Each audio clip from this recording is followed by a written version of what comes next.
Hello, lads and ladies, and welcome back. League One Live Sunday, the 9th of November. The biggest game week yet. Lots of goals, lots of drama, lots of action.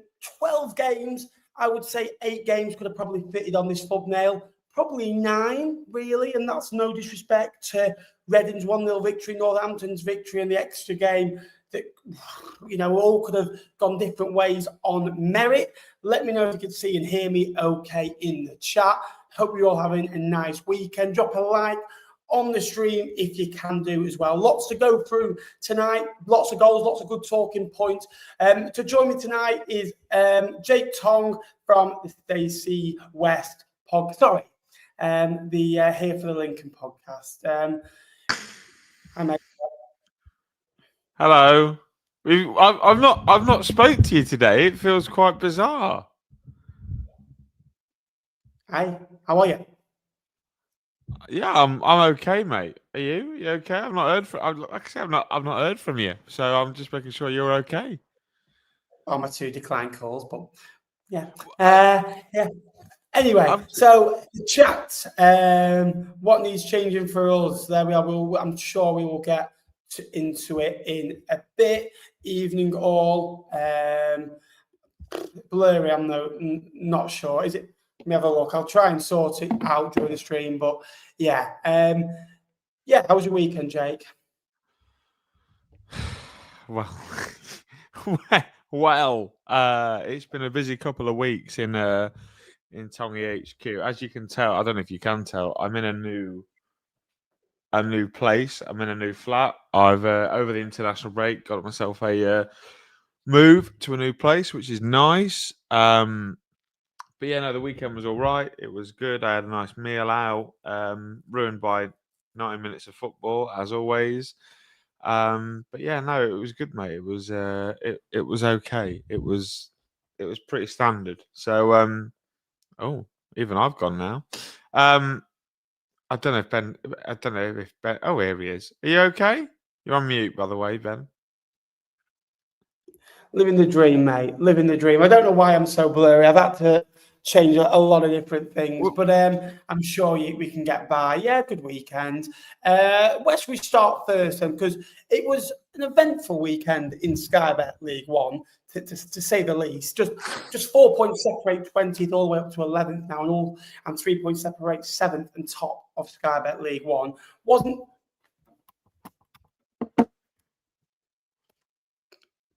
Oh, you all right, Ben? Hello, can you see me? Yeah, I can still see you. Down on me for some reason. Anyway, so yeah, just 3 points separate those clubs in those divisions.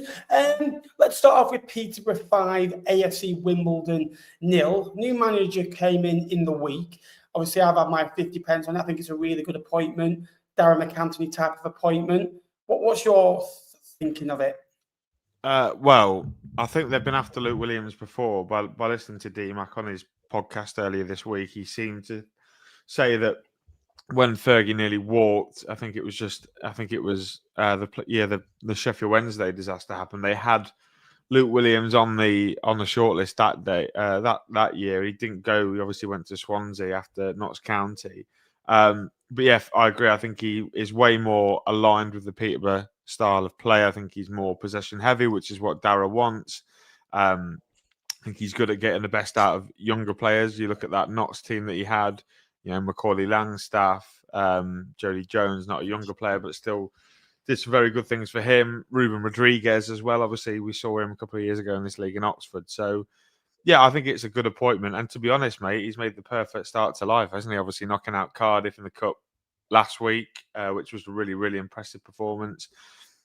Yesterday just seemed like everything went for them. And it wasn't like they were playing against a team that are just so open at the back. Wimbledon are so good defensively. We've seen it throughout the course of the season. Like, they've kept a lot of clean sheets and kept a lot of teams out. But the chaotic nature of Peterborough United and that squad is so littered with so many forwards that are unknown quantities and so exciting. The likes of Carell Lisby, the likes of Gustav Lindgren, Harry Leonard, who has really become a real part of this Peterborough United attack now after they spent some big money on him. So, Yeah, I think it's a great appointment, and the early signs are really positive because to stick 5 past Wimbledon, like I say, who don't concede many goals anyway, is a really good achievement, and it's definitely a massive positive. And where they were 2 weeks ago, it feels like they've made the right decision in sacking Darren Ferguson, even though everything as good as he's done for Peterborough United. So yeah, I think I'm on board with it. It's a bit of annoying that Peterborough got a competent manager and they're looking up. But do you know what? For Posh fans, I'm sure they're absolutely delighted. Yeah, superb appointment, scored with every shot on target yesterday. FC Wimbledon didn't really again, the stats look equal, to be fair, but Peterborough, when things go right for them, don't they? And 5 goals, 3 points, 3-0 at half time. When it's easy and there's no pressure on Peterborough, I think that Peterborough do okay over the years. So, yeah, why not? I will let you carry on, Jay. It leads into the next game because I'm just going to swap my cameras over. Wigan 4, Leyton Orient 1, and I shall be back. You'll go, okay. You clear off, and I'll look after these lot and talk about Leyton Orient. Well, no Parmex. Can't see Parmex in the chat. Must have been a really quiet Saturday for our good friend Parmex. But I do have some notes from this game that were actually supplied by our good friend Mr. Charlie Keegan, who spoke about how good Fred Onyedinma was in this game. I admitted I didn't watch it. I was out having some nice lunch, but it would allude to the fact he scored twice. Very, very good. Now tied as Wickham's top goal scorer.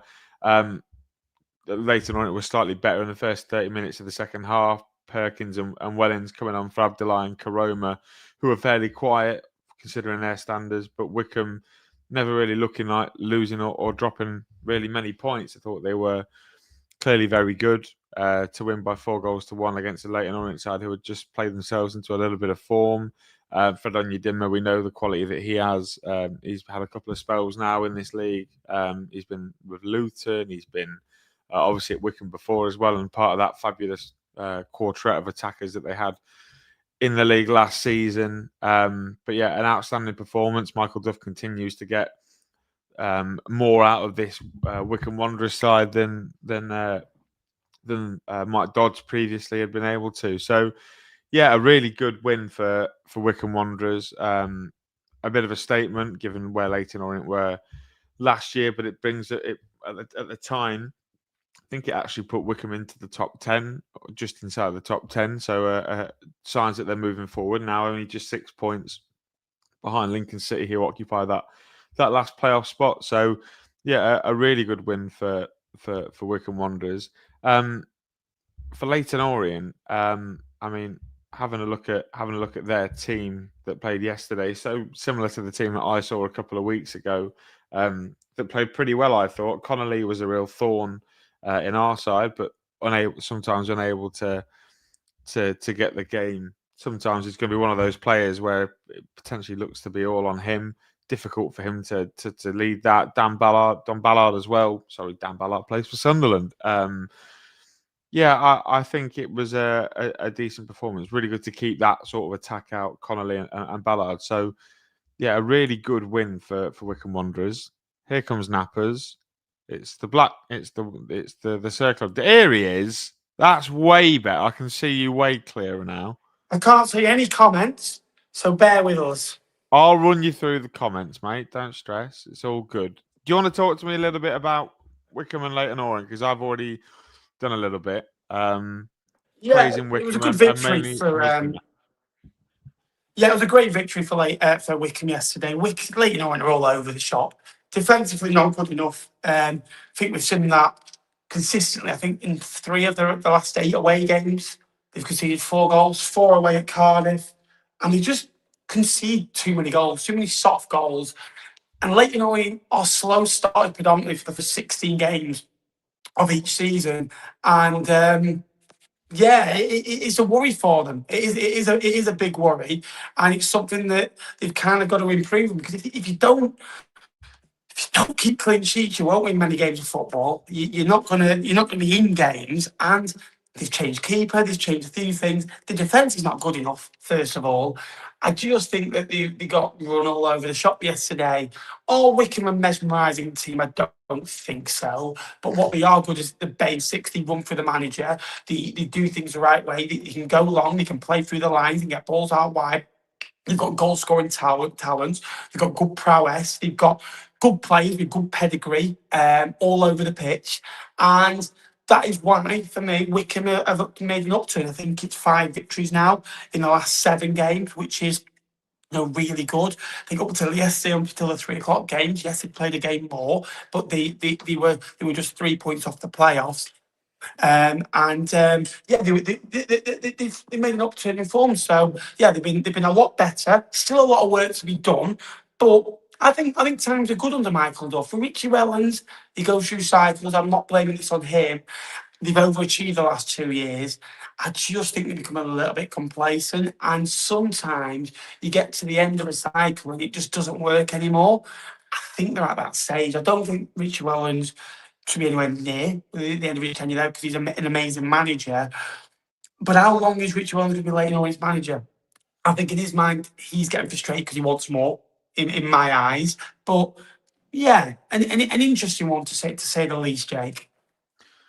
Yeah, I think you're kind of right.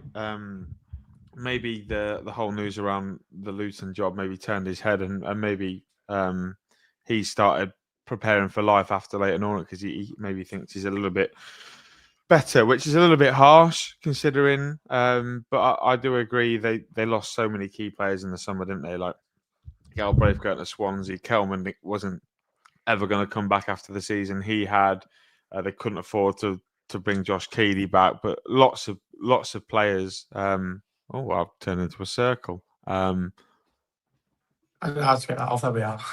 Didn't know which way to lean there, Ben. I was like, I'm not having a good day technically today, am I? Well, no, you're not. You might. And my microphone snapped today. My laptop's not working. Brilliant. I don't know. I wondered why the link was so late coming today, and now it was so late. I was going to do the show on my own. To be fair, I thought that might have been better. Oh right, okay. You're getting a bit cheeky considering you're blurry. I feel like I should be. I'm still blurry. Well, I can roughly make out your facial features, which is unfortunate. But yeah, no, I do kind of agree. Yeah, like Charlie says, no Donnelly or Jack Curry either, who were massive parts of that team last season. And yeah, I do feel like even though they've started really slowly, I don't know. I feel like Richie Wellens. It's difficult to say that his head is turned, but certainly does feel like perhaps he's maybe got his one eye on his next job rather than focusing on what's going on here. But yeah, still, I think as poor as Leighton Orient were, you do have to give massive credit to Michael Duff and to Wycombe Wanderers because yesterday they were ruthless, they were clinical, and off he goes again. Fred Onyedinma was fantastic. So, well, he disappeared again, and here he is. He's back. We're not trying to phone. Absolutely not a chance. Carry on. I can hear myself. What? I can hear myself on the other end of the old line. Ben, why don't you move us on to the next game? Because in traditional fashion, we're actually being quite quick for us, actually. So where do you want to go next?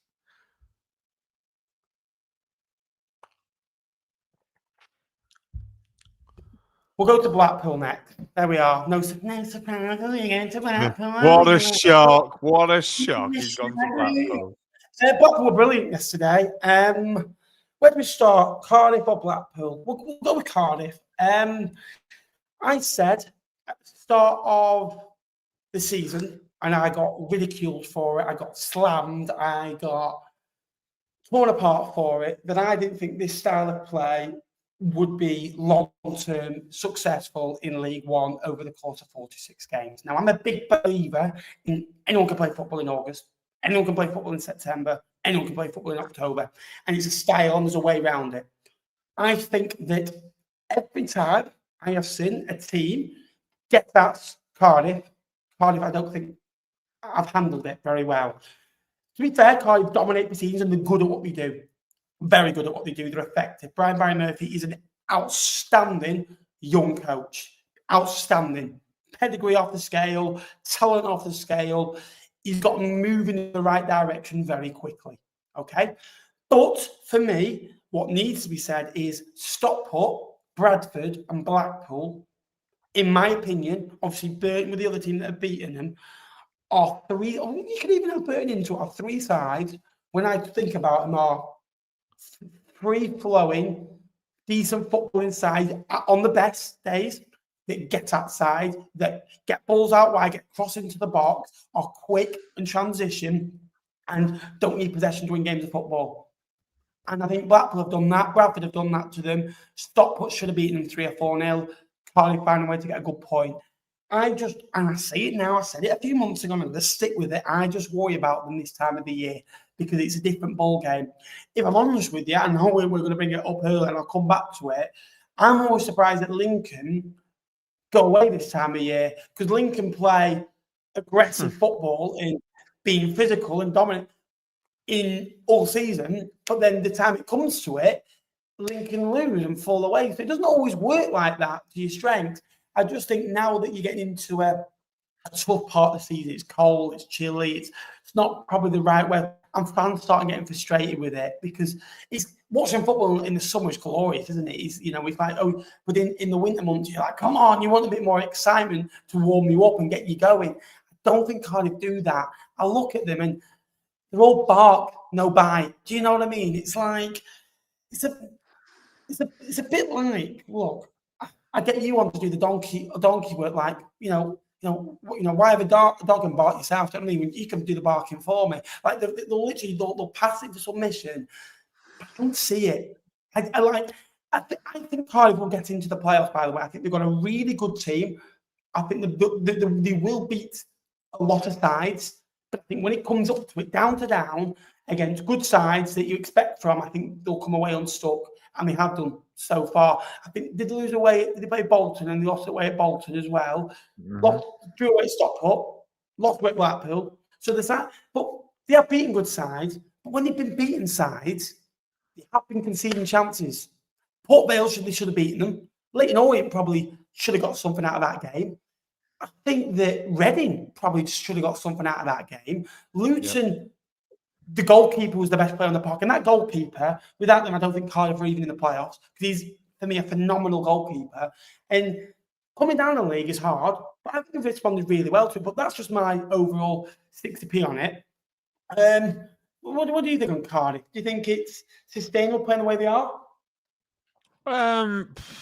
Difficult, isn't it? Because it's a couple of bad results, and they're still well and truly within what they're only 2 points behind the chaps at the top with a game in hand. So if we're for me, I think it's been a fairly decent start to the season for them.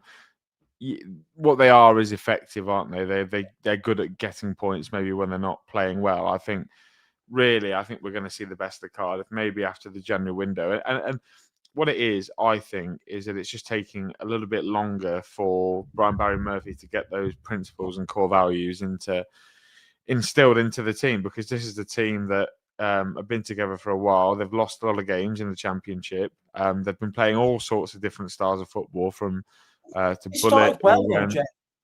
Yeah, do you think they won to pick the first 7, didn't they, or something? Yeah, they do win. They won when, like you say, Ben, and it's a very good point that you make. When the sun's out and the pitches are nice, it's easy to play that sort of football, isn't it? I completely agree with you. And maybe it is when teams throw themselves at them, like Bradford did, like Bolton had done, like Blackpool did yesterday. I think it's clearly evident that there is a weakness in their game. There's a little bit of a chink in the armour that you can get at them. But I do think this Cardiff team have got good enough individuals to see themselves at least finishing in the playoffs. And Barry Murphy is no mug. He's a very good coach and very good at what he does. So, look, they were out fought yesterday, which will be which is the bare minimum. They didn't put in the bare minimum yesterday, and they got what they deserved out of the game. Fair enough. I'm sure there's a few teams that maybe played like that yesterday. But what's so frustrating is this team have the quality, they have the physical nature. Like Salek, you look at individual players, Ben. Salek is a big brute of a centre forward who you think should be able to occupy defenders and leave room for the likes of Colwell, both Joel and Ruben. They've got big lads at the back, Lawler and G. They're not little lads. So it's again, it might be that mentality thing where they've been together, they're so used to losing. Maybe they doubt themselves. I'm not completely convinced with what it is, but I still do think this Cardiff team are going to finish in the playoffs at a minimum. They've just got that extra little bit of quality. Is he back? He's disappeared and he's come back. There he is. Yeah, I'm trying to sort it out. I'm sorry I'm so blurry, but I'm trying to sort it out. Do you move on to your favourite topic of conversation? There we are. I should be hopefully a bit better now because I've closed a few out, so hopefully I'm a little bit better. Anyway, Blackpool. I think now... Come on! I think we're now seeing... I watched the extended highlights back yesterday. The big difference is inside that stadium is positivity. Blackpool fans are singing again. Blackpool fans are behind the team. It's electric inside that stadium now. Over 10,000 in there yesterday. Obviously, with away fans, it's a good atmosphere right now. And I feel that feeds onto the pitch. When Blackpool fans get going, the team get going, no matter what the team is. And they've been so good at home over the years because of that home, North stand, predominantly. Anthony Fletcher, everyone gave him a lot of stick. I think he was one of the most underrated players last year in the division. He scored a good number of goals. He does need maybe 2 or 3 chances sometime. And all I said was in the summer, he needs a home. The lad needs a home where you look at him, he's only scored, I think, 4 goals in like the last 7 or 8 seasons. But how many games did he played? I think he'd only played in 70 games across 4 years. And I went, this lad needs 35, 40 games a season. And you might get some out of him because there's a good player in there. You saw it for Barnsley especially. There's a good player in there. There's a good egg. And in League One, lads around him, that he can happy and he can. I think he scored 19 goals in 60-odd games in all competitions. The second goal yesterday was, welcome to the seaside, here's your chips. Do you know what I mean? And it was a real good promising performance. It was a Blackpool performance. I thought, if I'm honest with you, I thought Bloxham was terrific. His movement, his intelligence for that first goal was off the scale. It was really, really good. Obviously into Hansen, then into Fletcher. But it was just a good day all round for them. A good victory. 3 wins from 3 under Everett. Look, it's a new manager bound to beating Peter and Cardiff. There's still a long way to go. They're still in the bottom 4. It's positive signs.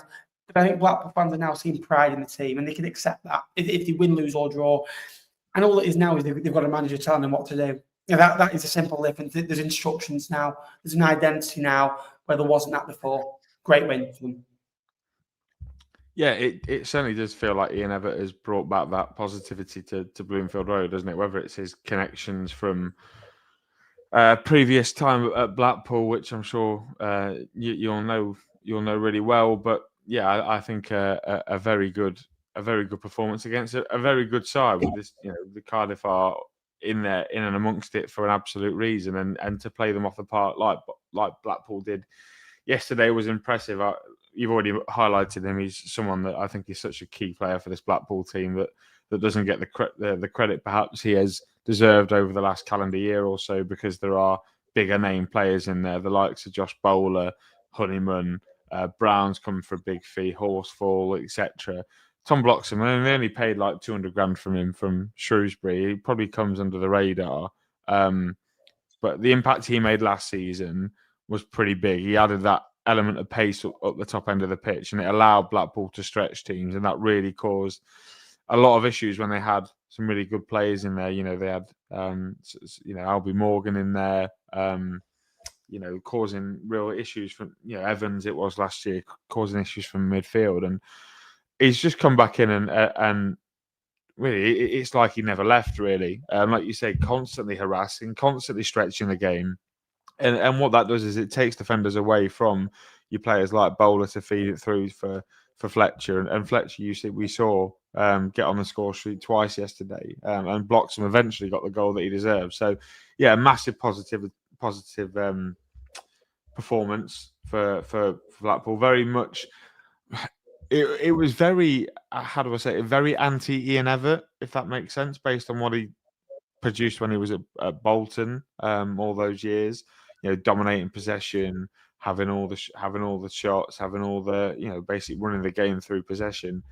They're very different to that, this Blackpool team. I think and that shows real flexibility from Ian Evatt, and I think that's really a really attractive characteristic, I suppose, for Ian Evatt with Blackpool fans. And it shows that they can win games all sort of manners of ways, where they can play the Ian Evatt way, they can dominate the ball and create chances, but they can also do the other side of the game where out of possession you've got to be very good, and you've got to be very good against a Cardiff team that try and pass you into strangulation. They zip the ball one side to the other, and I'm sure if we've all played football maybe to a decent level or just Sunday league level, it's a lot easier when you're not as tired when your team have the ball as to when they don't. So massive props to them for showing that side of the game.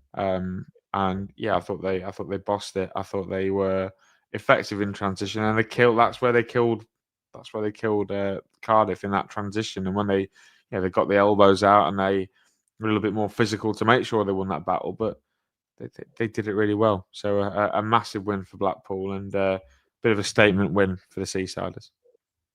Yeah, great win. Needed it because they felt like the victory so far they've had to really fight for. Yesterday, it was nice with 5 minutes ago that they could see it out in a relaxed style. Bolton 4-0 against Pot Vale. We'll start with Bolton this time, and we'll get on to the negative side. Bolton, great yesterday. They've now won 12 of the last 14 against Pot Vale. So they've had some great days. Against the Valiants, they've only lost one, keeping 5 clean sheets across the last 6 meetings against them. Bolton was the only team in the top 8 of current to win yesterday. But Pot Vale was 1 winning 20 league away games at Bolton. That's not great. No winning 5 for the Vale. The start of the year, Vale were playing okay, and they were getting unstuck. They were losing by 1. When you think about it, they drew to Cardiff, they lost 2-1 to Stevenage, 3-2 to Leighton Orient. They were in games. I look at them now, they've only scored 1 in the last 5. They're not playing great. Away at Wigan, they were poor. They were okay, probably the better of the Northampton. Was a really poor game. I felt that if they would have won that, they'd have gone on. And I think it might have been a bit of a kick in the stomach for Northampton. If Northampton won, they'd have gone on and a kick in the stomach for them. But I think Northampton favoured the draw because it's away from home, and Northampton could thrive off another clean sheet, whereas Vale were thinking it's another game where we've not really scored, where we should do. Stockport, they were horrific. I watched that game for 75 minutes, from 15 minutes on, from 1-0 onwards. They were awful, like misplaced in passes. And Darren Moore came out yesterday saying about fight. Well, if you've not got fight, you've not got a lot. Because Vale, no disrespect, are probably a bottom 8 team this year. They've got quality to maybe push on that. But when you're a bottom half side, you need fight, you need commitment, and you need to be organised. I don't see that.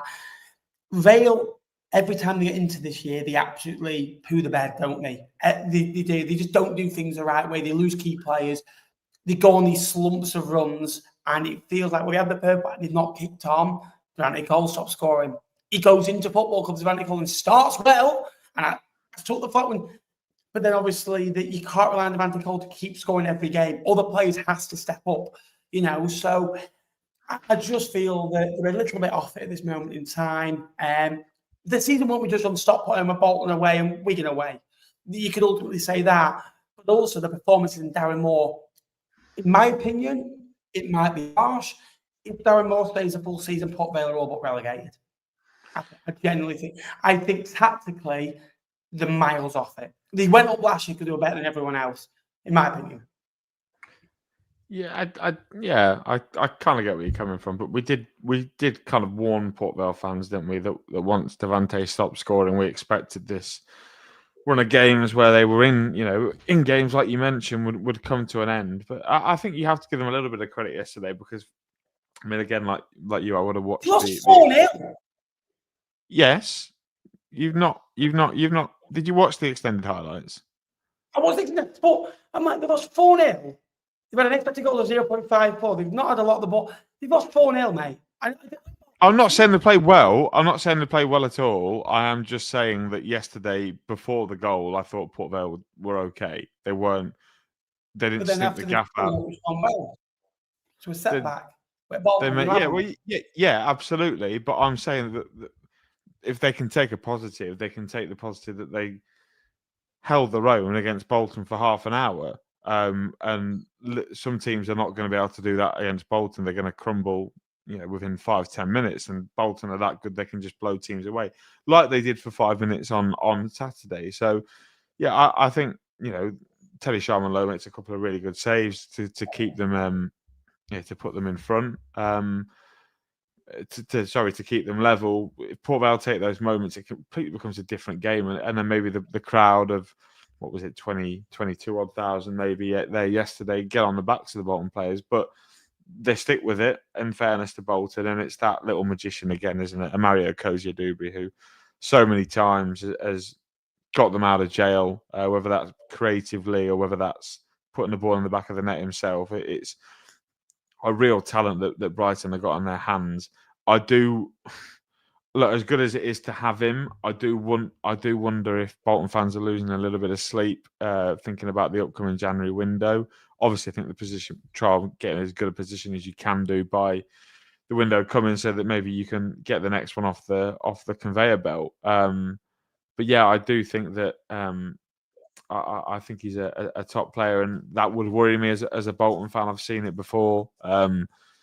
Tyler Walker was absolutely smashing it for us at this level, got recalled by Forest. His career went absolutely nowhere since. But that threat is still there. Brighton can just say, well, we want to test him in the Championship, and he's probably warranted that sort of move with the performances that he's had.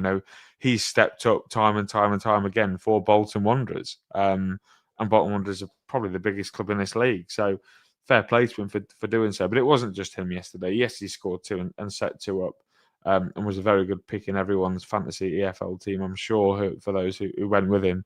But I think a lot of decent performances yesterday from Bolton. Obviously, Teddy Sharman-Lowe, who we mentioned in the first half, but Xavier Simmons in midfield, running the show. I think he's growing into a Bolton shirt, despite having a slightly shaky start.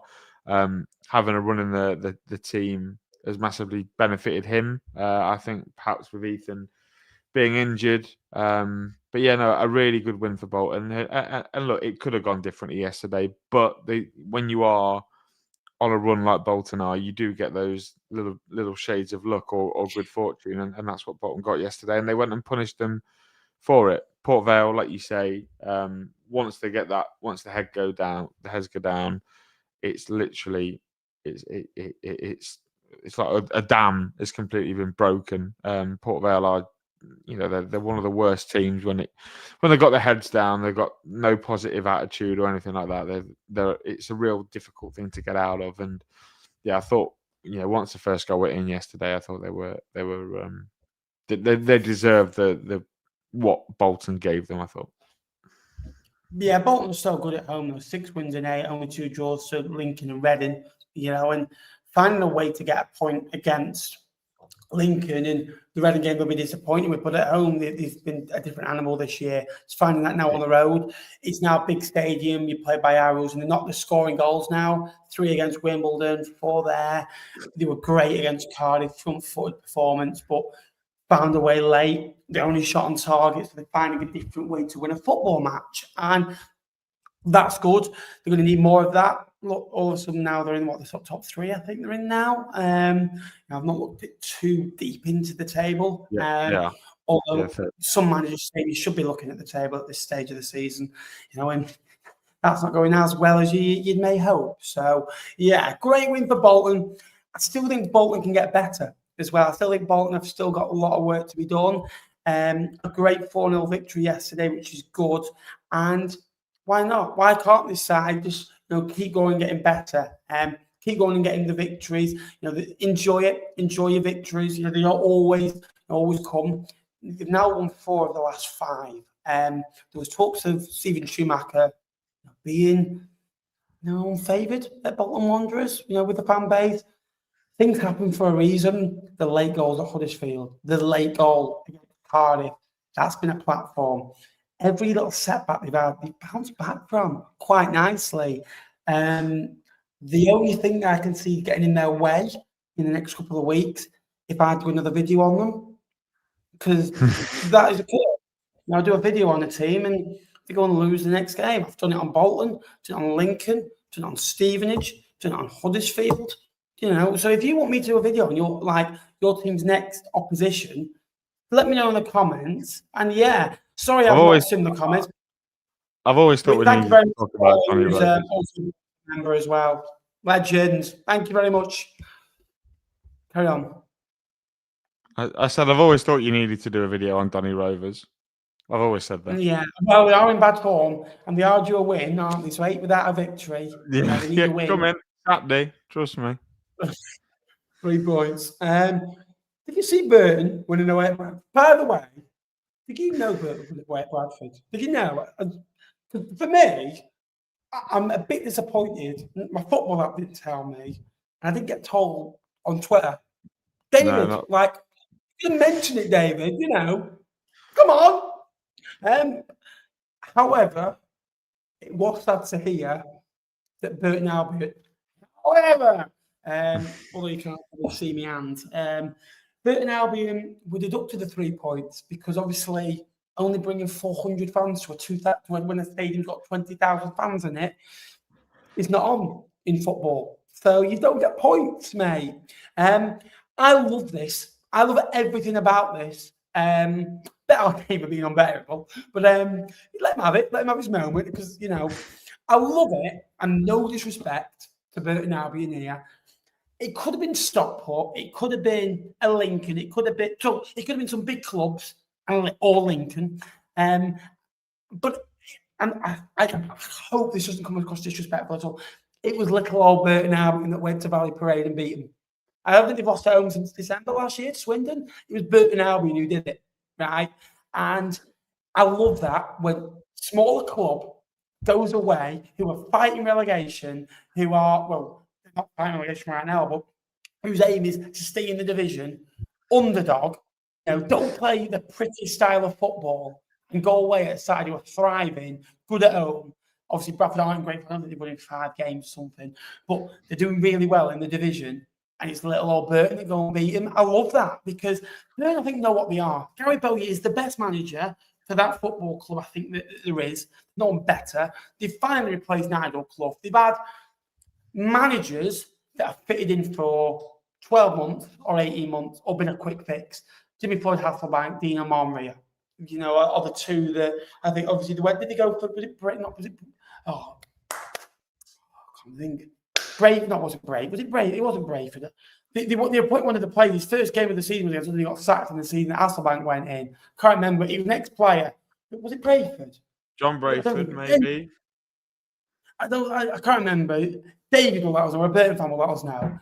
And they weren't right for the football club. Burton Albion are about overachieving. Burton Albion don't care how they play football. As long as they win. It's effective. They're 6 unbeaten away from home. They've gone 2-0 away at Barnsley. They've gone away 2-0 away at Rotherham and 2-0 away at Bradford. It might be a Yorkshire thing. And just saying, Lincoln's not that far away from Yorkshire. They went a goal up at Stockport, didn't they, as well? That's it. Yeah, one the way to stop. And David put a tweet out yesterday, and it could have aged badly. But I reckon he was in that stadium. And obviously, you fear for the word. But you look at it and you think, no, it feels different today. I think that sometimes you need something bad to happen for you to wake up. 2-0 up away at Rotherham, 2-0 up away at Barnsley, 1 up away at Stockport. He's learned the lesson, and it's about time that you're going to get through a game. 2-1, again, you learn a lot more about that group. If they'd have kept it 2-0, you learn a lot more. But at 2-1, you learn characters, the endeavour. Look, they only won their first game of the season a year ago today. They're now sat on 19 points. You're now talking, they're probably maybe 2 victories away, and you're over halfway to safety. We're in November, mate, here. Bowyer plays a style of football that is suited to that football club, and he's lost key players. Anyone else loses your goalkeeper, your best centre half, your two strikers, you're going to be in trouble. Gary Bowyer finds a way, and his fist bumps need to be a bit worked on. I think that the technique isn't great. It's a bit all over the place. Just one arm, on arm, on arm. It doesn't use this thing, but it's nice to see passion from him. With 20,000 seat stadiums, it can be hard. It can be nerve-wracking. When you're there, you're thinking, it's an intimidating place to be, even in the away end. Great victory for them. Little old Burton Albion with another 3 points. 6 points behind. Are you getting a little bit scared, Jake? He's closing it was just saying, it was 10 points this time last week. Now only 6. So next week, Jake, they could just be 3 in 2 weeks. Could be level, and then in a week, could be in front of you. Season never thought it takes games. Yeah. Do you know what? I'm really glad that I when we did predictions for this game, that I said someone's got to win at Valley Parade, and I don't think it'll be Burton Albion. I'm really glad no one decided to clip that, which I'm sure David actually did do. So fair play to him. Fair play to them. I thought on Tuesday they were a little bit hardly done by. At Rotherham, I think they maybe could have had another 3 points. So they could be even closer to us. So maybe I'm thankful for Ross Joyce for keeping them at arm's length. But yeah, no, a very good performance again. I mean, the goals, very good. Pretty much scored from the same position on the pitch, both of them. First one, I think it deserved a goal. The way that they went forward. Jake Beasley, who's had a lot of good chances this year, finally he's put one away. A really good looping header that evades the defender, and the second goal is brilliant. It's fantastic. Everything about it, like the turn from Tyrese Shade on halfway, the ball out to Lofthouse, who puts it pretty much on a plate for Charlie Webster, who rushes in and has got another goal involvement following an assist, I think, on Tuesday night. So yeah, look, they're riding the wave. I think it helped. I do think that Bowyer's past with Bradford would have helped them a little bit in his favour, because obviously, according to David, he was getting a little bit of stick from the home fans on that side. Obviously, Bradford fans maybe not massively enamoured by his time at Valley Parade, but that would have spurred Gary Bowyer on. And I completely agree with your comment, Ben. I think they've found the natural successor to Nigel Clough. They've tried with Dino, like you said, they've tried with Jimmy Floyd, they've tried with ex-players, whatever. But he just has that same aura, that calmness, that when you're in a room with Gary Bowyer, you can tell he's someone important. He's got that aura about him, and I feel like he's got that sort of control on Burton Albion as a football club, and I think it massively works having someone of that calibre and ilk in charge. So yeah, a really good win for them. I thought they deserved it. They could have had more. But yeah, no, a really good win away at a place where nobody's gone and won yet. They're very good at frustrating home teams, aren't they? Ridiculously good at frustrating home teams and getting the crowds on the backs. And that's what you do when you're away from home. That's exactly how you try and win the game, by turning the crowd. And they did it very well yesterday. Bradford, I don't know, kind of been a little bit lackluster in the last couple of games. Obviously, the Stevenage draw, the draw against us. Obviously, they... and then yesterday. So yeah, I don't know with Bradford. It's still been a very good start, but I feel like, again, like you said with Cardiff, there's teams to get at them. There's ways to get at this Bradford team, and I think Burton nailed it yesterday, and I think you have to give a lot of credit to Gary Bowyer and the coaching staff, because they got the game plan spot on. Yeah, they did. Bradford, they were waving his momentum, weren't they? And I will say one thing. Every year, Scunthorpe, Salford, Fleetwood, Bradford, Graham Alexander, every year has a blip around this time, it feels. Last year, they had a blip around this period till about early December. Then that's where they started. for about a month. His style starts really well. Then you have a bit of a like. I feel like plan A is really good with Graham Alexander, but sometimes plan B isn't. And I find that even as Fleetwood when they got promoted, I'll be honest, they were awful that day.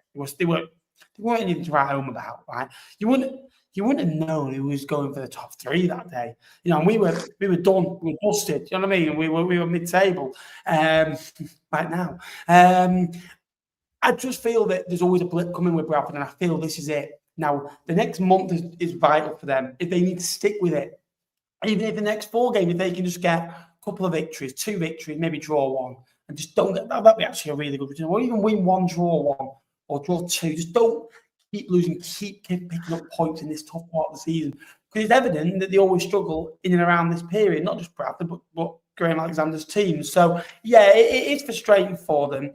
After a strong start, no victories in the last 4, and even they lost in the cup as well. It just feels that the tide is slowly turning a little bit, maybe where they were all of a sudden this glamorous side at the beginning, now all of a sudden aren't. So, looking forward to it. Huddersfield 3, Plymouth 1. Great victory for victory for Huddersfield against Argyle. Plymouth, when they got promoted, lost 7 games in 46. 7. Okay? They've lost 10 in 15 this term. They've lost the last 4 in the league. They drew the previous one. At the top of the Virtue Trophy Cup. That is out. He's come out with a few bad ones this year, by the way. Judges after 15 games, because I think that's where, that's where we'll get judged. And I get it. But I never like when people say these bold comments or back a manager publicly. AFC failed at the 2022 Football League. How did that go? Because every time they lost a big game, it was, it was right on the walls. Ask for Joel at Morecambe. Oh, we'll have one of the best teams by the end of October. Judge us at the end of October, telling you when to judge us. Because people are waiting for that day. He's basically trying to buy himself a bit of time. If it goes well, it's like, oh, he was right. But a lot of times it goes probably more wrong than right. It's like me. It's like, how much pressure would I be on now going, you watch Fleetwood, we're going to win our next 5 games. He's like, I can come back and eat you. People want to beat you that little bit more, give you that inch. And they've just looked so off it, naive. And they're conceding goals like you wouldn't believe. And this Argyle team is a better team than what it's showing. It's bottom of the league. He had this interaction with the fan, didn't he, at the end of the Wigan away game, I think last week or the week before. Was it last week in the FA Cup? I just don't think that he's got that set of, gonads to really sort it out. He's a nice guy. I just don't feel the players are intimidated by him. I don't feel that he's recently retired. He's been in a dressing room at Watford that have changed manager all the time. I don't feel that he's disciplined enough. I don't feel that he's that manager that you can go to and feel secure around and safe around and you listen to and you get up. And I don't feel that he is like that supply teacher. Do you know what I mean? He doesn't seem anything for me. Whereas other managers in this division, the side doing well, Darryl Bellier, you kind of he's got that. Yes, he's a bit like a bit of a teacher, but he's like one of those teachers that he's a bit boring, but he's sound, and you kind of just it's fine, I'll get on with it. You know what I mean? Whereas you listen to him because he'll teach you, and you come away thinking, right, okay, yeah, I've got to do this, got to do. Whereas with Tom Cleverley, it's kind of like a bit swanky, and you take your eye off the ball a little bit. I don't think that he's the right man for him. I think managing Plymouth Argyle is different to managing another football club. I genuinely, because you've got to have a personality and you've got to have a front. You've got to be strong. You've got to be good mentally. You've got to be tough. I don't think Tom Cleverley appears to be that. I don't know. I think I disagree with you on that. And look, his record isn't good enough. But do I think Tom Cleverley can manage Plymouth Argyle successfully? Absolutely, I do. I don't. The job that I think he did, I know it's different, but I think the job that he did at Watford in the league above was really impressive, and I was so surprised to see him drop to League One. I think he's got all the attributes. He's learned some attributes off the very best in Sir Alex Ferguson. He's played under some very good managers. So I don't know. I understand, but I also think maybe a little bit like what David says there. When you look at the squad, and we said this a lot over the summer months when the transfer window was open, Ben, and he made himself look a little bit of a prat. But was Tom Cleverley backed in the way that Tom Cleverley would have been promised when he took that job? I don't think he was. Signed a striker for £1 million, but yes, agreed. But when did they sign in other areas? When did they sign it? Right at the end, right? The centre forward is the big piece of the puddle. Don't know what sort of puzzle I'm making there, but it's the bit. It was clearly he'd been saying all summer, I need a new centre forward. I need a new centre forward. I need a new centre forward. I need to get them in early so I can teach them, what they need to do. And he got Lawrence Alli. Admittedly, they spent a lot of money on him, but they got him really late in the window. And we know it takes players quite a bit of time to get up to speed. And I don't think he was back the way that maybe he's promised. And speaking to Plymouth Argyle fans, I think they expected a much bigger budget to be able to for use of the manager. And I think that not only has Tom Cleverley been let down, but the fans have as well. And you look at the players, like pound for pound, is that really a top 6 squad in your opinion? Because for me, that Plymouth team is not a top 6 it's squad. But is it losing team bottom of the league? Losing the way they are? It's not. No, it's not, right? And there's going to be a bit of adjustment time. And I would be, if I was a Plymouth fan, I'd be wanting. It's easy to say when it's not my team and it's not my emotion and my lack of sleep, whatever that's on the line. But I'd be looking to stick with Tom Cleverley. I think he's. I know there's a few old clips in the media that go viral, but I genuinely do think that when they do play football the way that he wants to play football, they are a very good side. Like I saw it for 20 minutes against us. They battered Stockport at home. They have got it in them. It's just that consistency, and I don't lay that down to the manager. So I like Tom Cleverley. I think he's really astute. I think he's going to be a really top head coach. But I do understand your criticism. They are where they are in the league table, and it is partly on him. Absolutely. I just said, I agree with what you're saying. I think Tom Cleverley will be a good manager, but is he?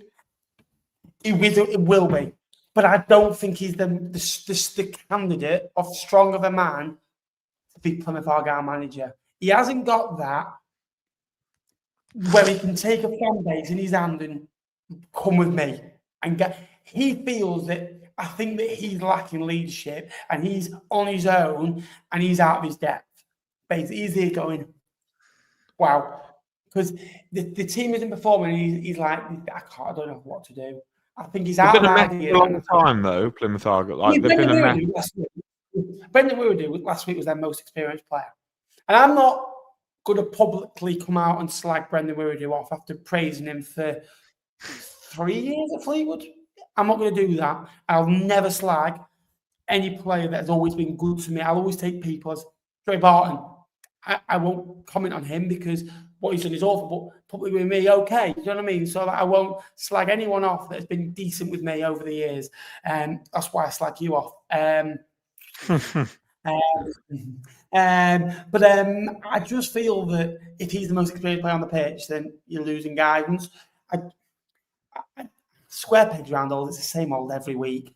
And I think Plymouth fans are now at that time. Bristol Rovers were the same last year. Similar sort of clubs where their football club means the world to them. The expectation is massive. Fleetwood lost away at Crawley yesterday, and you're not going to get stick for that. Yes, you had 10 men, but you're not going to get stick for that. You know why? Because the fans are tolerant. If we stay up, it's fine. You've got to accept him. Plymouth Argyle fans aren't like that.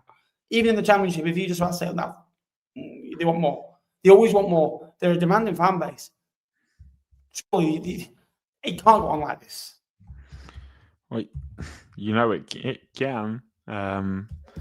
I do think we should give a little bit of praise to Huddersfield, right? For Because the way they've had stick. Lee Grant's had stick. They only stuck with them. They needed it. They needed a victory against a team with pedigree, I felt. And now they've won. You look at it, you've won half your games. Yes, you've lost nearly half your games, but you're at 22 points and it's your first victory in 4 games. You've lost your previous 3. You're now only 3 points off the playoffs. You've won your last couple of games. You've got Mansfield, Luton, and Wimbledon to come. If they can go win 2 of those, I feel like they're in a good place again. Yeah, 100%. And I think the performance yesterday was massively more positive, despite not having more of the ball, way more shots, way more entries into the penalty area, more corners, which is exactly what Huddersfield are all about. This is what this Northern football is designated to be, right? But that man, Dion Charles, you know, a lot of people, Ben, have given the Virtue Trophy and that the equivalent or whatever it's been called over the last couple of years, a huge amount of stick, right? And I understand it for the principles, and I understand it. But that competition, when you are a head coach or a manager or whatever, and you're a team that have got a lot of players and a lot of games, is a godsend to get some of those players. And he scored a couple of goals in that the other night, didn't he? Was it against Mansfield? And that's just, he just looks like a completely different man because of the goals that he scored. It looks like a massive weight has gone off his chest. And yesterday, 1 goal, 2 assists. Looks like Dion Charles of old, you know, pestering players. He's like that, though, isn't he? He goes on runs. He does, absolutely. But I think this is what Huddersfield paid all that money for, right? You know, they paid a big fee for him. He was very consistent for Bolton throughout the course of his time there. Very good for Accrington before that as well. But just chasing everything, you know, playing off a bigger man. We saw him play off a bigger man for Bolton in Victor Radabiejo on a handful of occasions as well. And this Bojan Radulovic, who scored last week and also, coincidentally enough, scored again yesterday. It just seems to work with him. You know, you stick him up front with a Joe Taylor, they want to do the same thing. Joe Taylor's not going to win the ball and give it to Dion Charles. He's going to want the ball for himself to put it and have the headlines himself. So, yeah, I think it was a much better performance from Huddersfield. Dion Charles, like we say, becoming the player of old. Marcus Harness, I thought, was decent as well. Out on the right-hand side, much better than he has been in recent weeks. So, yeah, a good win for Huddersfield. They were tidy, and like you say, a good couple of weeks now for them. And if they can go and win 2 of those games and be in the playoffs by the start of December, then everyone's going to wonder what all that fuss is all about. Yeah, it's a blip, and every team in this division will have a 5-game bad run. It's how you react to it. It really is how you react to it. And it now needs to be a spring step. You can't just go and have one spring in a summer. And be interesting to see this winter period. I keep mentioning it, and I'm a big believer who manages this next 15 games is going to win the league. Who's going to get promoted? Who goes and does it now? Birmingham did phenomenally last year. I felt that teams like Stockport got going around about now, and obviously fell short in the end. Wrexham obviously were there or thereabouts, or all season anyway. But teams who manage this period will go and ultimately go and get points. Exeter normally go and slump, Lincoln go and normally slump, and that is the difference of being up there and being down there, and then you fall away. You need to keep on top of your point. Everyone can start well, and everyone can think, "Oh, we're doing well now," but then it's getting towards Saturday, Tuesday time. In December, there'll be there's the FA Cup game, and then there'll obviously be, I think there's a Tuesday night, there's a Saturday, then you've got boxing the 20th. You think you've got like 6 games in the space of about 3 weeks. So it gets hectic again, and the team with the bigger squad, the teams who manage this period now, it's fine margin football. Every game is weird. I know that sounds mad, but anything can change a game. A flick of the ball, a shot on target, just something. And I just feel that at the moment, some teams aren't maybe getting the rub of the green, and everything's going against you. Stockport 0, Luton 3. Great win for Luton. Luton are back. Seeing the Hatters fans. Luton have won 7 league matches now, and all 7 of them come with a clean sheet. I think they've won 3-0 twice, one away at Burton. I think they beat Northampton 2-0, and the rest have all come by 1-0 scorelines. So they are keeping it tight knitted. That's what they did when they went out of this league with themselves with Barnsley. They were unbeaten at home. And Luton have got the second best away record in the division. Only Stockport have got more points from them. I think this is Stockport's first beating 8 since that loss away at Plymouth. Great victory for Luton. Jack Wilshere with back-to-back victories, or 3 wins in a row in all competitions. It all builds momentum.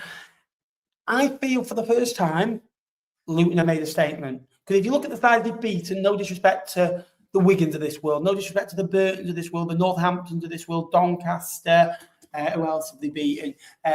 They've beaten a few teams kind of 1-0, but, I just feel now they've got to let Stockport have been formidable. They're probably overall over the last, because the 2 teams went out, the Birmingham and Wrexham, over the last 11 months, there's been no better side in League One than Stockport County. Points-wise, performances-wise, goal-scoring-wise, wants to watch-wise. The Stockport team went top 12 days ago. At Pot Vale from that game, 13 today. This is a really good Stockport side. They've gone and not just won, but they scored 3 goals and won. Made a great statement. Great victory for them. They're turning on the heat. Heat only lasts forever. I think eventually the fire brigade will come in on the 6th of December and, might kind of take a bit of the steam out of the cup. And then Luton might not be in the cup anymore. Looking forward to my League One game. Yeah, it's been a long time since you've had one, mate, I'd have thought. So it'll be nice, familiar for you to do it. But I do agree. This is a massive statement. This is the kind of statement, to be honest, I was maybe expecting a Cardiff to make. But given the turbulency of Luton's season so far, I am quite surprised. But I do think there have been positives since Jack Wilshere's come into the building. Obviously, the game against Forest Green was just a little bit crazy. It was a little bit all over the place. But the win against Northampton was, they rode the luck a little bit on occasion, but still a very good win, defensively quite solid and created a couple of chances. This is a statement win. This is a fantastic win. Like you say, Ben, there's not been a better team than Stockport over the last year and a half in League One that are still here, just consistently at Edgeley Park as well. I mean, I think looking at the predictions, Ben, I'm pretty sure both of us backed Stockport to win convincingly. You went 2-1, I went 2-0. But a really good performance and a real statement. One from Luton. Richards, young lad signed from Exeter. He's not one of the biggest names that they've signed over the summer, but he's stepped in and done really well. Cohen Bramall scoring from free kicks. You talk to any fan of any of the clubs that Cohen's played for, and that's pretty much his trademark. That free kick from the right hand side, dipping into the corner, is a fantastic effort. They deserved it. I thought they made a very good Stockport team look quite ineffective. Lots of touches in the box, 3 shots on target, double the shots on target to what Stockport had. So a relatively good, good week's work for Luton. And it's now about, we've spoken about these wins for Luton. It's now about going and backing that up, isn't it? Because look at the next couple of games, Ben. I mean, Rotherham at the weekend, then they go to Barnsley, then they got Huddersfield and Bolton. So there's a couple of games in there where I'd expect maybe them to get some points on the board and really be challenging. I mean, they're only a number of points outside the playoffs. What are they? 3 points behind the playoffs with a game in hand. So win that game in hand, they join the 7. They're up there in the top 7. So really, despite it being a really poor start to the season, Luton are still in it. Luton still have a very good chance of finishing in the top 6. Only 5 points off, obviously, Bradford, who are stumbling. If you think about it, in the last 6, Luton have taken 10 points. Wimbledon have only won 1 in the last 4. Lincoln have only won 1 in the last 5. Stevenage just stumbling at the right time. Cardiff City have only won 2 in the last 5. Bolton are hitting form. Bradford are no winning 5, but it was the first defeat into Doncaster game yesterday. Stockport are still top. It's a big statement for that. Luton just need to keep getting wins regularly. When it's 3-game weeks, I am a big believer those 3-game weeks change season. I think there's probably tolerate it. There's maybe 5 of them across the season, or 6 of them. Say 5 of them. You're playing 15 games, and if you win all of those games, it's 45 points. Just from a week's worth of work, but over 5 times. 45 points. Then over the course of the other season, you need 30 points. And it's just a simple way you take your points. Obviously, you could say, you could do the complete opposite. But if you could just take that momentum, because when you win one, it's easier to win the next. I'm a big believer in to get on a form is hard. So you go on a trampoline or a bouncing castle. The first bounce, you've kind of got to put a bit of energy in to get yourself going, haven't you? And the second one, you're just kind of, working it out. Once you're on your second bounce, it's like a spring. You're just like that, up and down, like that, easy. You're in the rhythm of it then, and then all of a sudden you have to come up with solutions to get out of it, to keep it going. So I feel like like that, if you can utilize it like a trampoline, keep the bounce going, keep it going along, that'd be nicely. Rotherham 3, Lincoln 0.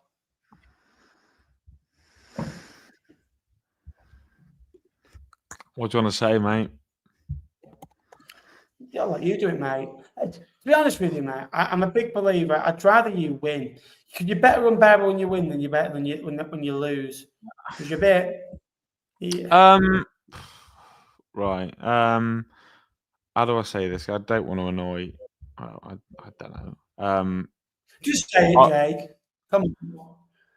I'm disappointed. Look, I'm disappointed with the way that we played. I thought we were sluggish. I thought we were lethargic and really poor. And yeah, I don't think we deserved anything out of the game yesterday. I think there were a number of players yesterday that have been very solid all season, that weren't at the levels. Conor McGrandles, I thought, Sonny Bradley not at the same level. And look, we played into Rotherham's hand. We made Rotherham, who I thought were quite a poor side, to be honest. We made them look like Barcelona, and that's a worry. But it's just our annual winter downfall, mate. We seem to do it every year. It was a pathetic performance, and there are so many things for the goals. Like I can talk to you about an official, right? But there's no point because we've lost the game. The game's been and gone.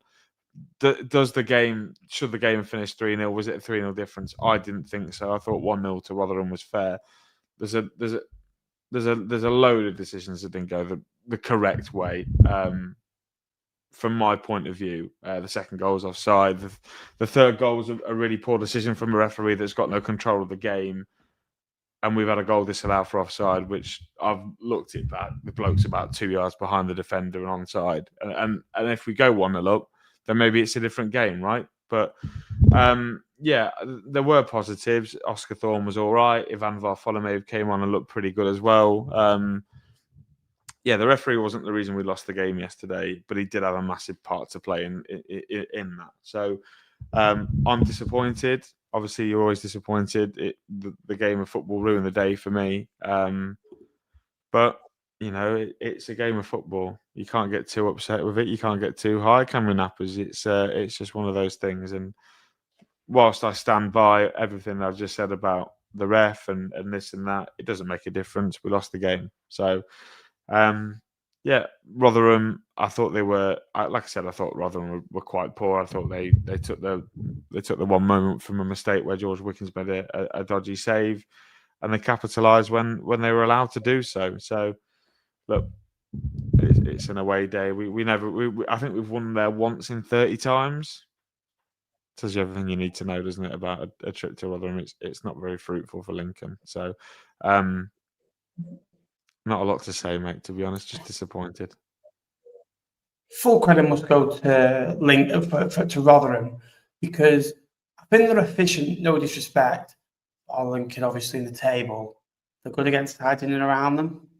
I think that Burton very fortunate to win. There should be a red card. Burton probably should go for 3-0 up in the match. Neither happened. Rotherham find a way. Rotherham are prolonging things. They're good at home. I think they're a top 6 side at home. They started winning away. They've got key players back now in key areas. So for me, yeah, I think that this side can kind of Come again, why not? I don't think he's going to go and challenge for anything, but I think that if you want to have a Wigan or a Stevens season of last year, like Charlie said in the chat, they can go and get these victories now and again. And they're on a really fruitful run at this moment in time. I think what have they won 7 of the last 8 in all competitions? I think it is, which is really good. They're on a good run. They're winning games of football. 3-0 at home, probably fortunate to win 3. Probably 1-0 would have decided it. Yeah. I'm worried for Lincoln. I don't get it because Lincoln's style of football is a brand of football that would suit this time of year a bit more, because Lincoln aren't a footballing side, no disrespect. They can be. Lincoln suit not having the ball, and if it became a game of football of, okay, are Lincoln strong? Yes. Can Lincoln compete? Yes. Are Lincoln big and imposing? Yes. Have Lincoln got a bit of flair? Yes. Did Lincoln defend the boxes really well? Yes. Do Lincoln get the balls into the other team's box? Yes. Do they test the keeper often enough? Sometimes, yes. Can they win fine margin football and keep it tight? Yes. They're the opposite. I don't get it every year. They shot really well.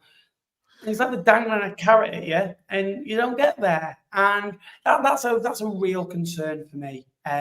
Mentality thing, Ben. It's a mentality thing. It's got to be. Does it? Can I ask you a question? Does it annoy you?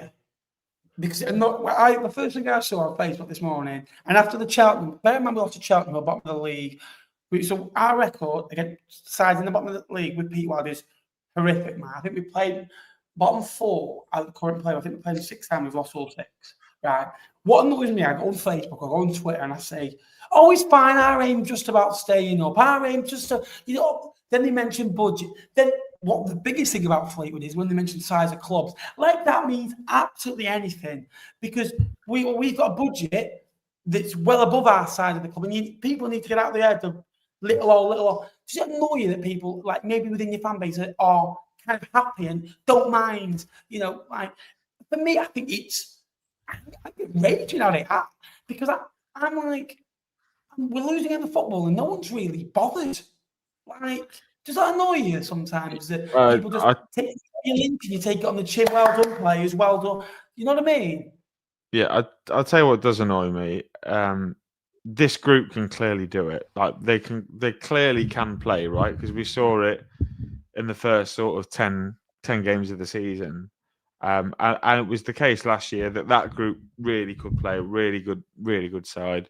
And then they just go on this really poor run. And I'm not sure what it is, mentality or whatever. And I to an extent, I understand the club put out a lot about the budget and how we should be, we're lucky to be where we are. But there are teams that are around the same size as Lincoln that are higher up in the pyramid. Oxford are in the Championship, right? Oxford are no bigger than Lincoln. Bournemouth are in the Premier League. Bournemouth aren't any bigger than. In terms of who are in a higher league than us, right? Stockport a much bigger football club than Lincoln, because I don't. No, they're not. No, they're not. So I sometimes buy into it when it suits me, maybe, but I don't. It doesn't really. I don't know, mate. It's frustrating because, like I said to you, like I get so excited because they're so good at football for the first 10 games, and then they just play like they don't know each other, and that's what frustrated me yesterday. Yeah, it's. Can I just say, I hate to be this one. I know what you're gonna say, and I'm gonna ask you politely not to say. I just right? I take no thing in this. I didn't really read too much into it until I did that video on you. And when I made that video, I wasn't sure. And it's hard making a positive video, then you're trying to have reservations. And I did say it in the video at the time. Now, to be fair, all that's happened in the last few weeks is Lincoln are obviously creating a bit more now, but are conceding a bit more. But that line of, okay, so your chances created were up there, your chances against were like here. And so your goals were down here. See, you're in the middle, right, for everything. Your goal scored was up here, so you were scoring more than you probably should be, and your goals conceded more than you should be was down here. So it was kind of a flip of you should probably draw 1, maybe you should lose 1-0, but you're winning 1-0, or you should win 1-0, but you're winning 2 or 3-0. And it was always like you were kind of just getting a little bit extra than what you probably should do. You were getting 22 chicken nuggets in your 20 chicken nugget meal. You're getting 6 strips in your 5 strips meal. So, and that's what I felt. And now all of a sudden, what's happened is, and I think we do see it with sides. Covering this league, I think we do see it with sides. Over the years, it does happen. And more so sides achieve above Stevenage. It's happening to them a little bit now. I just feel that it's just starting to be a little bit of you're not quite getting that look that you once were. The ball's not quite falling as you were. And instead of 0-0 where you go on and win it 1-0, you're going and losing it 1-0. Or you're like the Exeter game. But yesterday wasn't a 3-0 game. In another week, you'd probably go and draw that 1-1. Do you know what I mean? It's like that's where I feel you're at the moment. I think anywhere in the top 10 will be a great season for Lincoln. I don't like hearing that. I don't know. I know you don't like hearing that, right? Mate, how do you think I feel when you're coming down to Fleetwood and saying, "Oh, you're finishing inside the top 10"? Well, Fleetwood's, but it's different with us because we have got a budget capable of finishing inside the top 7 in League Two, and League Two is slightly different. But if Lincoln were finishing 8th this year and had a real go, they've made improvement from last year. And Lincoln again, year for year. But if you go and finish 13th, 14th, I can understand your frustrations. I can. I just don't see. I think Skabala is going to be good for you. Gary Bowyer will only take Burton so far. He's great at what he does. He's good right now. Michael Skabala is a good manager for you, but he'll only take you so far. Michael Skabala will not be the manager that gets Lincoln into the Championship. I think he is the man before. I think he's the Danny Cowley. He's the Danny Cowley Portsmouth. Right? Danny Cowley doesn't get a lot of praise for what he did at Portsmouth. He signed a lot of those players and changed the culture. The results weren't great, but the fan base were a bit toxic before he came in, wasn't they? When you think about after Kenny Jackett, he also just to laugh at his got the supporter back on board. John Messina passed on the baton, goes and does the job for him. Sometimes you need that. Well, let's not spend the next half an hour talking about Lincoln because we. No, I think we should have all night talking about it. Dear, I'd rather. Absolutely.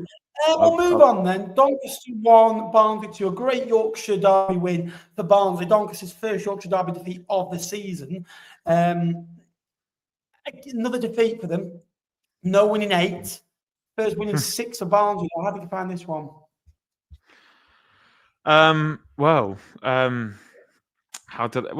was a moment from Davis Keeler done, wasn't it? That was the real thing that switched it, and it kind of felt a little bit like Doncaster shooting themselves in the foot a little bit with the way in which they conceded the 2 goals after getting themselves back in the game. I think they were disappointed in the manner in which they conceded them from a Donny point of view. Like I say, I think they're a little bit soft. But yeah, no, a good win on the road for Barnsley. Obviously, Younger Nathan getting a goal. Davis Keeler stepping up. I think that's now 10 in 10. Is it 10 in all comps this season?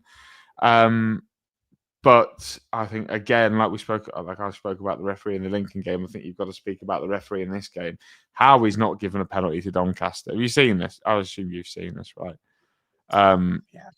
Clear as day. It's a penalty. The Barnsley players made no effort to make the ball, and he's just swiped Billy Sharp, and for me it's a penalty and probably even a red card. I don't think he's even tried to win the ball. So yeah, I think Doncaster can feel a little bit hard done by, but still, when you look at the face of it, a good 3 points for Barnsley. It gets them back in and amongst that mix, doesn't it, of teams now in 20 points. They've got a couple of games in hand on the teams above them. They win them. They could go up to second actually, Ben. So yeah, good win on the road for Barnsley.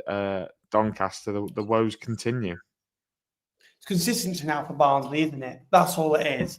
For Doncaster, fine margin football again. The Northampton game, the Wimbledon game, this one. They've lost a few badly. Grant McCann's shown frustrations. They're in a bit of a slump and they need to get out of it. They need a couple of wins fast. You're still this time of year, you can get sucked in like a dice and like you won't believe. And Doncaster are getting that. And when it gets worse, the next game comes too quick sometimes.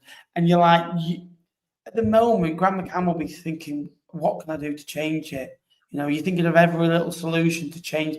When things aren't going right for you in life, for example, it's hard. It really is hard, isn't it? That, especially in football. Like, for example, with vlogs, the ones I upload, I've tried so many things in the last year just to try and change it, try and improve and try. And then you kind of at the stage of you keep trying different things and you think, does that work? Does that work? Does that? But it doesn't all the time. You know what I mean? It's still the same team out there. Like with me, it's still the same ugly mug, isn't it?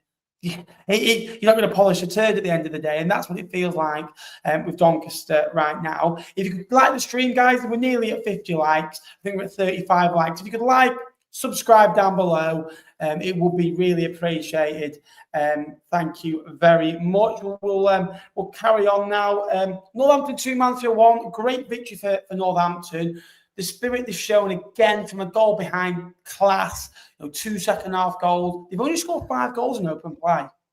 5 goals in open play, which for a side at mid-table is really good. Is that sustainable? We shall see. But another victory, another 3 points.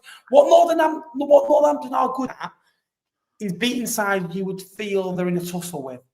Doncaster, Exeter, for example. So they are really good at that, and they are good at getting victorious outcomes from behind at home. Another good victory, and again, 3 points closer to safety.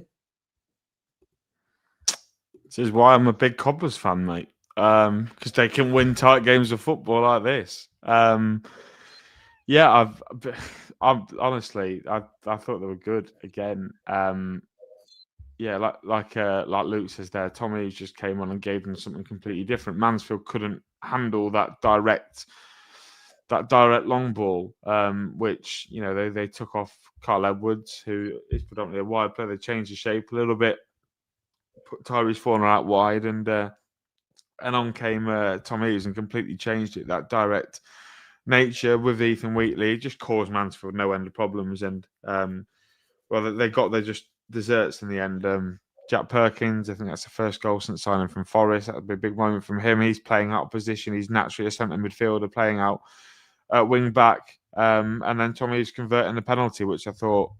I mean, I think I've seen I think I saw the penalty. I've not watched the highlights back for this game with my full attention, but I think I've seen a clip on Twitter. Whether that's the penalty, whether it isn't, a little bit of a soft one, but that you get, but still a really good win for Cobblers to beat Mansfield, who are a team you expect to be in and around. It puts them on to 20 points now from 15 games. That's 1.4 points a game. That's you do that over the course of the season, you're going to get to 55 points near. Yeah, yeah, exactly. I think that would be marked improvement. I think that's what Kevin Nolan wants, right? To be safer at a much earlier point than they were last year. I think it was 2 games to go last year. If they can be safe with 5-6 games to go, then I think Kevin Nolan's done an exceptional job. But yeah, really, really good side, Northampton. Mansfield, but it's still, but we spoke about them the other week, didn't we? It's still a really strong start to the season. Sat on 22 points from 15. It's been a really good season. I think they're going to be much higher up, more consistent this year, whereas last year they were so good and then so bad. But still a massive win for Cobblers, and like you say, it takes them to within a couple of wins of being halfway to safety, and we're not even halfway throughout the season yet. So yeah, big win for Cobblers. Fair play. Yeah, again, I think it's always good that you're getting victories, aren't you? Nice and early into the season. This part of the season's important. Good victory. Reading 1, Stevenage 0. Another defeat for Stevenage. Fine margin football again. 1-0. 1-0 away at Lincoln. 1-1 to Bradford. Do you just think that the games that were winning early in the year by fine margin are not conceded? A bit like Lincoln's now going against them a little bit. Reading deserve credit for the victory. Liam Richardson's first league game, I think, in charge on Thursday night. Good victory. Yeah, I thought they were way better than Stevenage. I thought they deserved to win by probably more than a goal. Going forward, really good lad on the left, whose name I can't pronounce. I thought he was particularly good. Caused Luther Wilding, who's no slouch, a load of issues. The goal was definitely coming before. They had a couple of chances before the goal, but Charlie Savage takes it really, really well. He always seems to score when he's playing in front of his dad, according to him. But yeah, a really good performance from Reading. I thought they controlled it. There was moments in the second half when you expected Stevenage to come back into the game, and they did. Hadmay missed a massive chance where he strikes the bar. Whether BGR scores that, I don't know. But I thought Reading were value for the win. Pereira made a really good double save in the second half. I think one from Dan Kemp and one from Phoenix Patterson. But yeah, really good from Reading. A good performance and plenty of positives for Liam Richardson to build on. They've got the individual quality over that squad, haven't they, Reading? Wing, Savage, Abachaman, Pordy O'Connor, the fullbacks, Albuquerque, I thought had a very good game as well. So, yeah, a very good win for Reading and one they deserve. Stevenage, I think you're right, Ben. Little bit. Maybe they were riding the luck a little bit like we were, and all of a sudden they're not finding the net in the half chances that they're creating, and then all of a sudden they see a sustained down period of points. So yeah, I think it was the right result. Stevens would be, I think, aggrieved by the goal, but I thought the ball was in anyway. I know Matt Farley wasn't best pleased, but he's in New York now, enjoying his time with his mother, I think. So yeah, good result for Reading. A lot of positives that Liam Richardson can take. I think the thing is, against Bradford, they didn't concede many chances. Against Reading obviously had 11 shots, 4 on target. Against Lincoln created quite an awful lot against them. Yeah. It's not always sustainable to not keep conceding chances. That's one thing I'll say, and keep it tight. That was my reservations on Northampton. I think that when you start conceding chances, you've got to make them. In Lincoln's position, they are making chances often enough, but they're just not taking them, and that's the issue sometimes. So there's loads of different issues, but seeing Rangers, I think, will be fine. Again, the top 10, top 12 season, their biggest ever season. 1-1 between Exeter and Wigan. Good for Exeter. That's 8 points in 5. Just moves them along. Just keep ticking along the points. Big point for them, in my eyes. I think they do that often enough, Exeter. They are quite strong, especially at home, Exeter. Got 11 points there, out of 8 games. If they can only get 33 points at home, you're then only going to go on probably 15 or maybe take 17 points on the road away from home, which I think Exeter can, more than likely do. They've already, got quite a few points on the road. Exeter, they've won a couple of games at least. I think Wickham away, Lincoln away, Wickham and Lincoln away. So they're already kind of pretty much nearly there, on the road. Back again, Wigan. I don't see any improvement. On the road, I think they've drawn 12 of the last 18 away. Under Ryan Lowe, I think with Ryan Lowe, you feel you're going to get a brand of football. You feel you're going to get something that's similar to Schumacher. And I don't think you get the product that you promised. Do you know what I mean? It's like, it's basically like me advertising League One Live with Callum Fowler and you turning up. Do you know what I mean? Yeah. Thanks, mate. To be fair, I'm glad you've turned up today because you can't see me. So, well, someone's got to put the graft in, haven't they? Again, wasn't able to get my eyes on this one in as much detail, but some great notes I received yesterday evening from the GOAT, Charlie Keegan. No away win for Wigan in 205 days, Ben. Clearly becoming a bit of a stumbling block for them.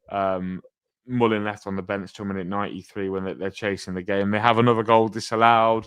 Whether we're gonna agree or disagree, I actually couldn't tell what the referee had disallowed it for. I think he's pointing to handball. I thought there might have been an offside in there, but I watched it back and there doesn't seem to be.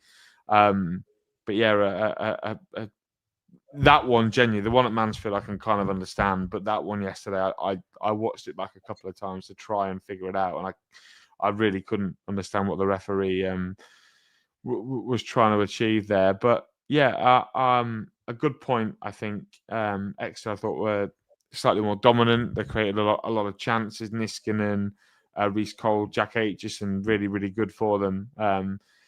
But just that clinicality, they've got Jaden Wareham, but outside of him at the moment, there doesn't seem to be anyone that's taking the chances. And like we said, for so many teams, similar to Pot Vale, there needs to be goals coming from all over the pitch, not just with Jaden Wareham. So, I think Wigan will be disappointed. Obviously, we spoke about the goal, the lack of creativity a little bit. We spoke about Wigan last season not having that finishing edge, that cutting edge, but this year, then they're just not making enough chances for those forwards, because you'd imagine once you put chances for Sadie, Mullen, for Costello, and the likes of Asamoah and Murray out wide, you'd imagine they should really take them on paper, but it's just the creativity seems to be a real problem. Even though they signed Callum Wright, who's a natural number 10, he's just not quite working for one reason or another. So I'm not sure why.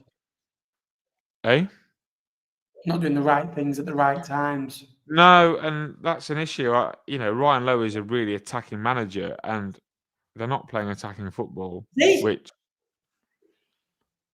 do you know what I mean? What I said in my, I had a persona of him. He wasn't Preston.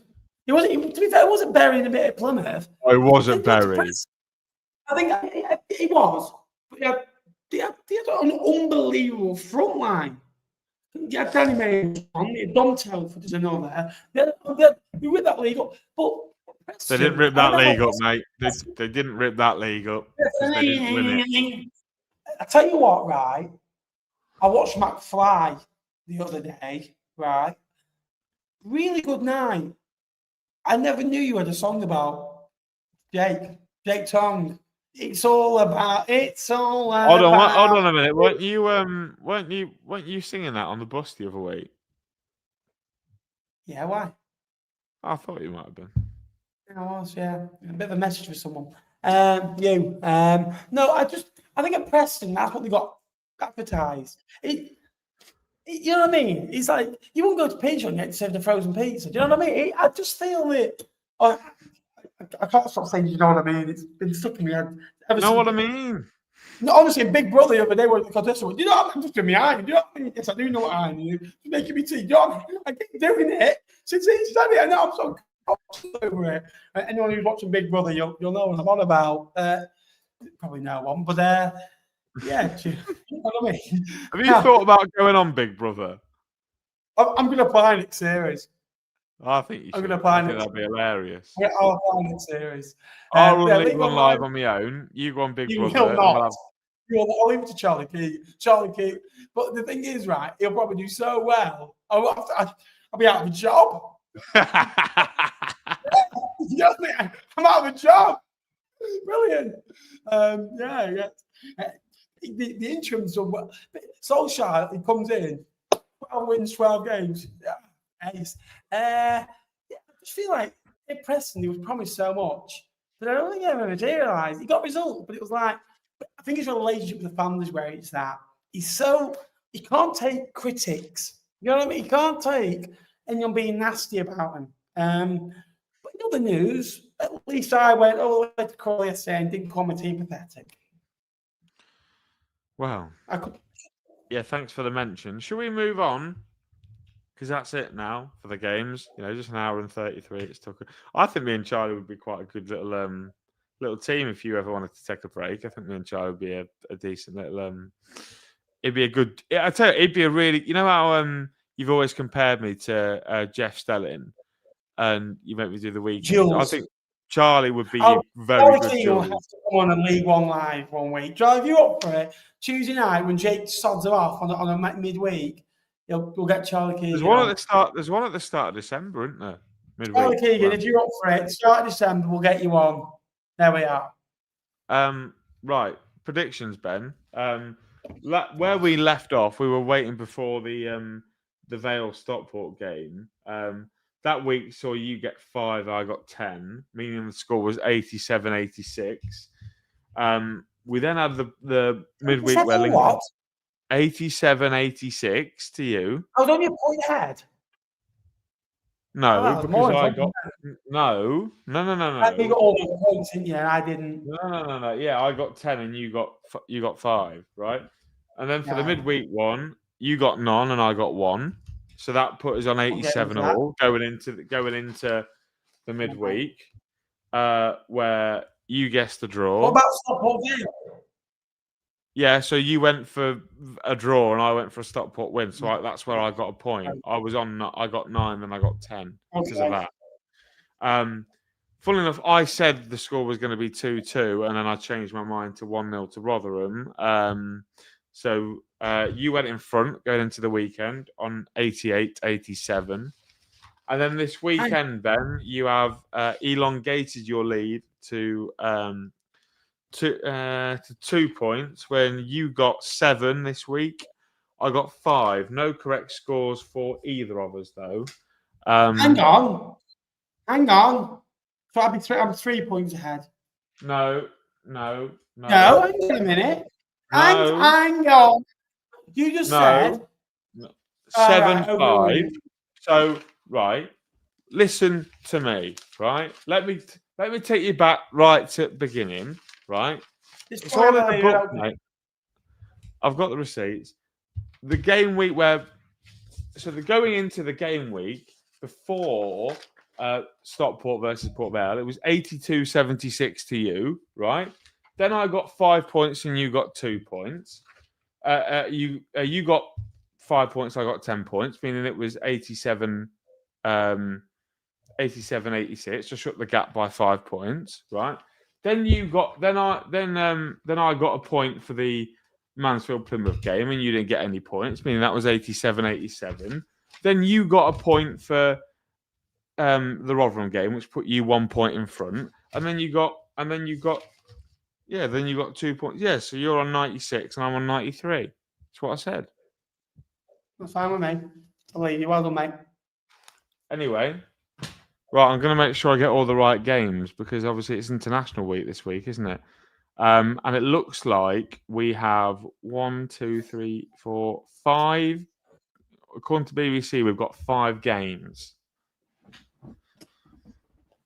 So whether so the 5 games are including, and if anyone's a supporter of any of these teams, let me know if they're probably not going to go ahead or not. We've got Burton versus Blackpool, Leyton Orient versus Exeter, Lincoln versus Doncaster, which I know is going to go ahead, Luton versus Rotherham, and Pot Vale versus Wigan. So that's it. Yeah, 5 games. 5 games. 1, 2, 3. Oh, great! There's no League One live next week. Well, there might be. It might just be. It might be a really good game week. We never know, do we? Yeah, we'll have a look. Of course, we'll have a look. Right, Ben, we'll start with you. I don't even know if this game's on. David, will you please let me know if Burton versus Blackpool is? Oh, you'd know, wouldn't you? I suppose. Go on then, Ben. Burton versus Blackpool. 2-0 Blackpool. What a surprise. He's gone for another bully Blackpool win. Going well, he doesn't beat this former club. I'm going to go Brewers 1, Blackpool 1. Leyton Orient versus Exeter. I'm going to go Orient 2, Exeter 1. Of course you are. Leyton Orient 2, Exeter 0. Ben, Lincoln versus Doncaster Rovers. 2-0 Lincoln. I don't know. I can't see it. I'm going to try and be pleasantly surprised. Lincoln 1, Donny 0. Why not? Luton versus Rotherham. I'm going to go Luton 2, Rotherham 0. Luton 2, Rotherham 0. You've just predicted the same thing as me. Luton 2, Rotherham 1. And then, so we play Pot Vale against Wycombe Wanderers. Going there, choosing me. That's you first, mate. Yeah. Port Vale, where? God, it's like recording with Wardy all over again. Port Vale are at home to Wickham. 2-1 Wigan. I'm going Port Vale on Tuesday. Yeah, what for? The Virtue Trophy game. Oh, you One playing? promise Are you better Yeah, open your vlog with? No, there's no vlog.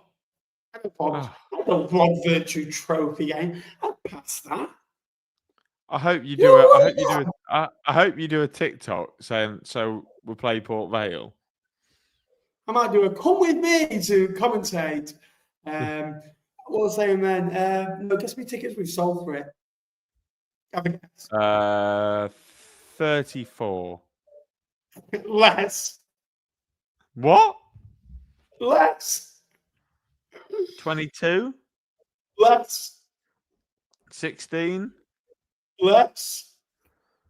Oh God, we're now getting into Napper's territory. 12? Less. 6? Honestly, a little bit less. 5? A little bit less. You sold 4 tickets. No, a little bit less.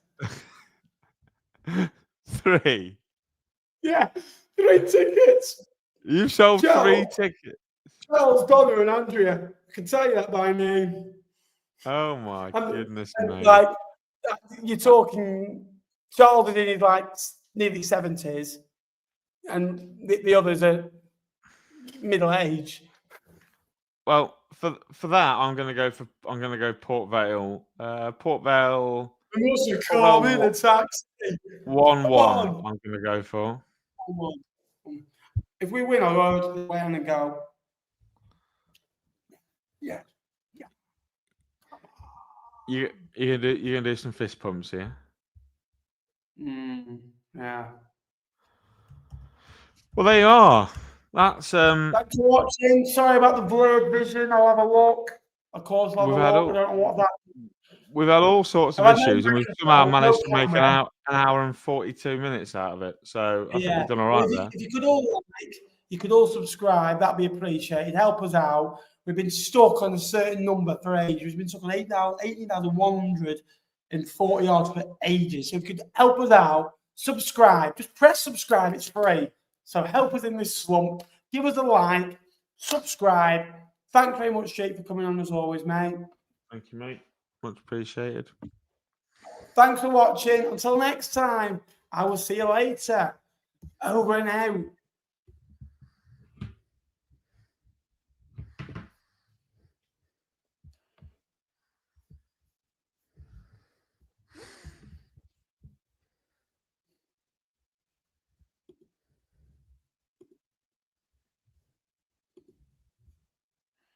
No Parmex tonight because he lost. Has anyone seen Parmex? Which Ellens? Leighton Orient? The guy at Wembley? Go on the O's. How fucking do? How do? You on Tuesday night, Jake? You on Tuesday night, Jake? No, absolutely. I'm not going Tuesday night. I couldn't think of anything worse. What you got? Barnsley. We're already through, so I don't need to watch it. Are you second in group? No, we're top. Does it look like you're in the States? Top of the virtue. Say we are top of the virtue. If you win, you finish top. We finish seconds. See you next round. Yeah, I tell you what, I'd never be so hyped up for just tonight, right? Would I rather beat Blackpool or beat Lincoln, right? Hands down, right? I said to him, I went, there's no doubt about that. You know, when it comes to derbies and rivalries, look, beating a side in League One means nothing to me. But when it comes down to it, on the day, I've got to beat that bitter-faced, twisted, sour-faced, unbearable, rancid, horrid man. Blackpool can beat us 5-0. I've got to beat Lincoln. Would you come to it if you drew us?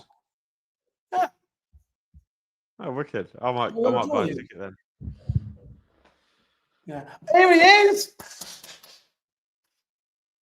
Here he is. Oh, hello. Do you know what the time is, Ben? What to say? It's 4 past Orient, I've heard. Let's go. On that note.